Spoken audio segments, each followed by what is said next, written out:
Afternoon everyone. তো দেখো আমি এখন ছাদে এসেছি জামা কাপড়গুলো মেলবো।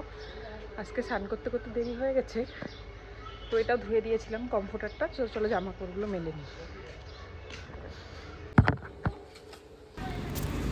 আজকে একদমই রোদ ছিল না, ওয়েদারটা পুরো মেঘলা মেঘলা ছিল। যেহেতু আমি কিছু জামা কাপড় ধুয়ে দিয়েছিলাম, তো ওগুলো ছাদে জাস্ট জলটা ঝরার জন্য দিয়ে এসেছিলাম।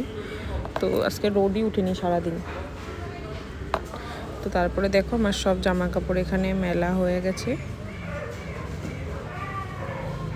খালি একটু হালকা হালকা বাতাস দিচ্ছিল। তো তারপরে নিচে এসে দেখি মার রান্না। আজকে দুপুরে আমাদের এখানে হয়েছে ডাল, মুগ ডাল, আর এখানে সব কিছু সবজি মিক্স করে ভাজি।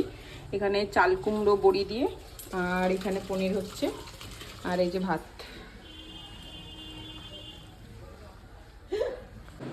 তো তারপর এখানে লিচি ছিল, এটা দিয়ে আমি একটু জুস করেছিলাম, আর এখানে মা আম কেটেছিল। তো তারপরে আমি একটু মা কাকিমাদের সাথে কথা বলে নিচ্ছিলাম।